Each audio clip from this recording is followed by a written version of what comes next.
Finding the right approach towards the future of farming is, I think, one of the most crucially important questions we face.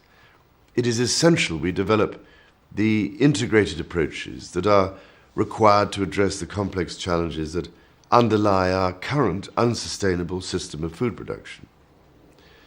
Perhaps the first thing to realize is how agriculture is truly at the center of our lives, not only through the food it provides, but also in shaping culture and environments in ways that people across Europe have come to value so highly.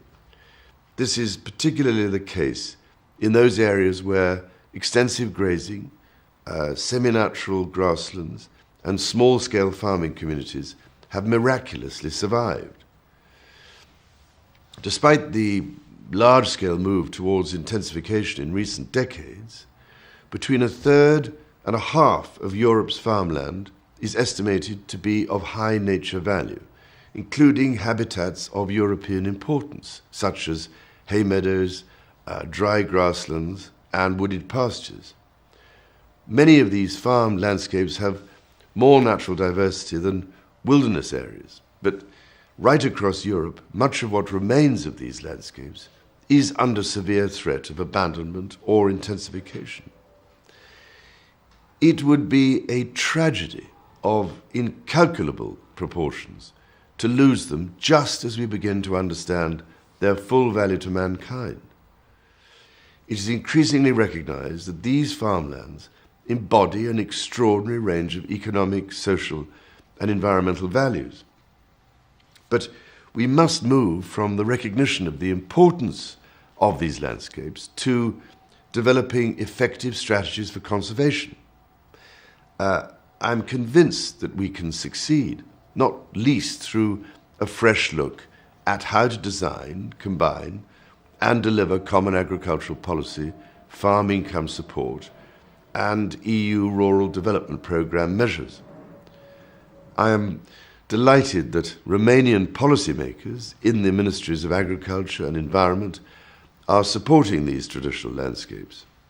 I'm sure that in years to come, these remaining high nature value landscapes will be regarded as key national treasures, and that history will judge positive action taken now to have been based on great wisdom and foresight.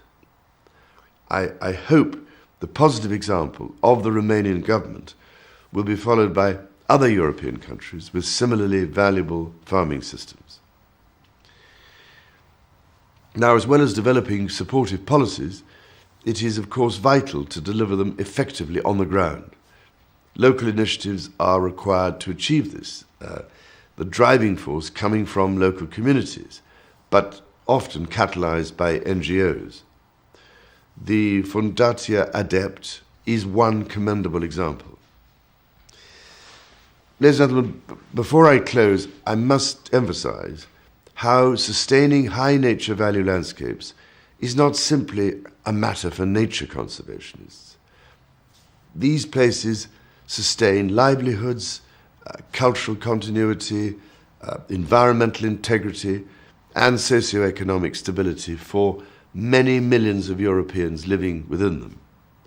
They have a wide range of values that must be reflected in integrated approaches towards their conservation and sensitive development.